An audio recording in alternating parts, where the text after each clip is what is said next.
Have you ever listened to someone talk for less than a minute and immediately felt like you wouldn't get along with them? What did they say? Foreman's nephew/owner's son, exchangeable for anyone who uses family ties to get a promotion. I'm in the union, so you have to technically work your way up as a laborer no matter what, because raises come from hours worked along with courses completed. Anyways, I was a lead on a large college campus for the state, and we have this little chubby 19-year-old laborer with a bad attitude start at the site one day, so I get him what he needs tool-wise and tell him that material needs to be cleaned on the 9th floor using buggies. He immediately launches into this, "Yeah, well, my dad is the foreman of this job and you're just a lead, so we'll just go to him so I don't have to do XYZ job." After staring at him until he started to get noticeably uncomfortable, I asked him if this was his first day doing this. He replied, "Yeah, why?" I told him he can go on and get the fuck home until he's ready to be a team player. I've worked with his dad for many years, and knowing his work ethics and moral compass for leadership, he would understand my decision. His son calls him down on the radio with a smirk on his face, thinking that I just made the worst career move of my life. When his dad arrives, he asks what happened. I explain curtly exactly as it happened, and he immediately turns to his boy and said, "Well, why the fuck are you still standing here? He told you to go home. If you don't want to listen, you can't be on the team. Dad isn't going to save you. Last I heard, he gave up his dreams of being a foreman and works for Tesla now." I don't like company men, or people who defend the company and higher-ups to no end. For example, in a meeting one time, an experienced company man starting ripping into someone who works in another department in front of everyone over a trivial thing that has no effect on company man. After the meeting, I expressed an opinion that the person was being rude, condescending, and unprofessional to a couple of coworkers that were in the room. They started defending said behavior. Instantly turned me off. Turns out corporate agreed with me, and that person has since retired. After Hurricane Sandy, I spent a lot of weekends cleaning out houses. It is difficult and backbreaking work, but also terribly sad. Because we just bring snow shovels into houses and throw everything away. What used to be someone's home, their whole life is now stinking moldy garbage. I was talking to a woman at a Christmas party about how difficult Hurricane Sandy was, and she said, "I don't feel like I have had enough recognition for how I suffered. I called the mayor, I called the governor, and no one cares about my suffering." So I thought I would talk to her about it. Was your home flooded? No. Did you have a generator? Yes. 2. It was really difficult to get gas for them. No. My husband is a first responder, so we were able to jump the lines. It must have been hard though to have lost power. So hard that after 2 days I went and stayed with family at a hotel. So this woman lost nothing, didn't have to wait in the hours-long line for fuel, and spent most of the time in a hotel.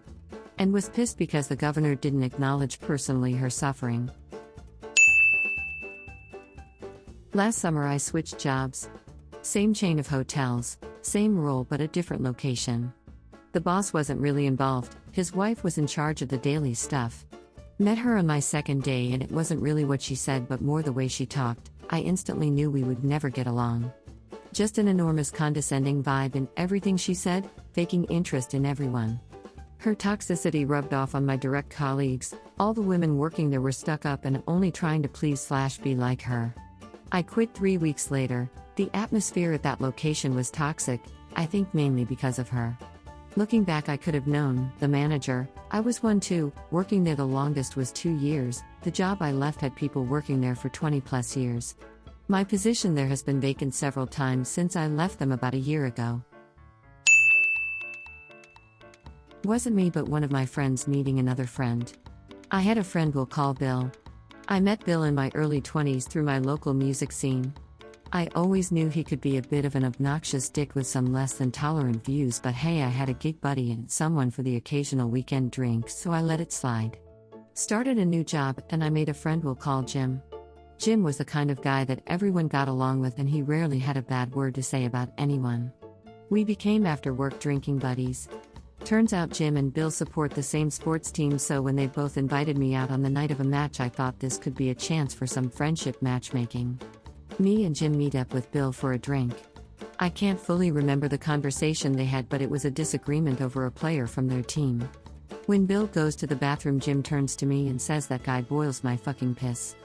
I'm sorry, I have to go." Those words have stuck with me. When recounting the interaction, no one we worked with had witnessed or heard of Jim so angry before. I lied to Bill about Jim having to rush home due to some made-up issue. But it made me think about Bill. And how he doesn't have many friends. And how the friends he has tend to disappear. And how he can't seem to keep a girlfriend despite being what society would deem as an attractive guy, and how it was always their fault and never his that things didn't work. It took Jim noping out after 5 minutes for me to come to the conclusion that Bill fucking sucks as a person. The few times I seen him after I found things I chalked up to Bill being Bill really infuriating me. It didn't take me long to begin distancing myself. Eventually Bill took the hint and sent me an expletive-riddled message ending the friendship. That was nearly a decade ago. Every so often curiosity gets the better of me and I check out Bill's social media.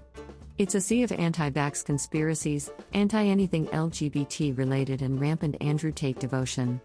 He wasn't quite at that level when we were friends, but looking back the seeds of it were so obviously there.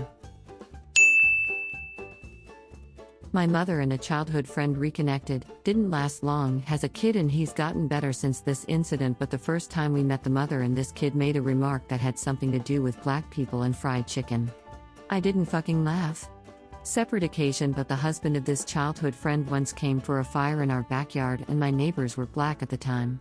It was getting dark and my neighbor came out and went into his shed. We didn't have a fence between our yards yet, and this MF comes over to me and says if it gets any darker, we won't be able to see your neighbor unless he smiles, ha ha ha, and their kid apologized for his behavior on his behalf. Needless to say, they've proven time and time again that she and her husband are actually the worst scum to live in my shit town.